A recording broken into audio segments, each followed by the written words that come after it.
নাগালের বাইরের মানচিত্র লিখেছেন মোহাম্মদ নাজমুল হুদা। এক বিংশ শতাব্দীর এই আধুনিক সভ্যতায় দাঁড়িয়ে চারদিকে যখন ন্যায্যতার জয়গান শুনি, তখন নিজের ভেতরটা এক তীব্র উপহাসে কুঁকড়ে যায়। আজ সবাই অংশগ্রহণমূলক সমতা আর সম অধিকারের কথা বলছে। রাষ্ট্র থেকে শুরু করে সমাজ, সবখানে চলছে হিসেব মেলানোর এক মহোৎসব। কিন্তু ঠিক এই চূড়ান্ত অগ্রগতির সময়ে তুমি আমাকে কোন অতলান্ত অসম ব্যথায় নিমজ্জিত করে রেখেছ। এই ডিজিটাল সংযোগের যুগেও তুমি আমার কাছে এক দুর্ভেদ্য বিচ্ছিন্নতা। এ তোমার কেমন থাকা?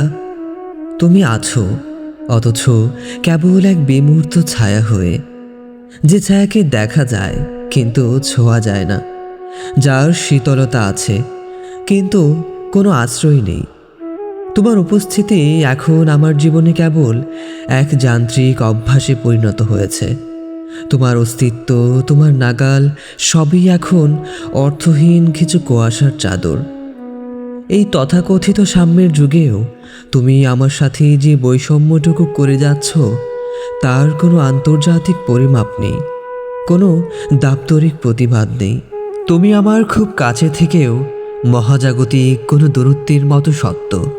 তোমার এই না থেকেও থাকার ভানটুকু আসলে এক নীরব নৃশংসতা।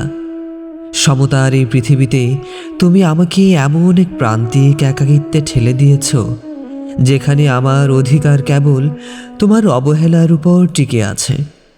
আসলে তুমি ছিলে আমার খুব চেনা এক গন্তব্য, অথচ আজ তুমি আমার ওই জীবনের সবচেয়ে দুর্ভেদ্য আর নাগালের বাইরের মানচিত্র।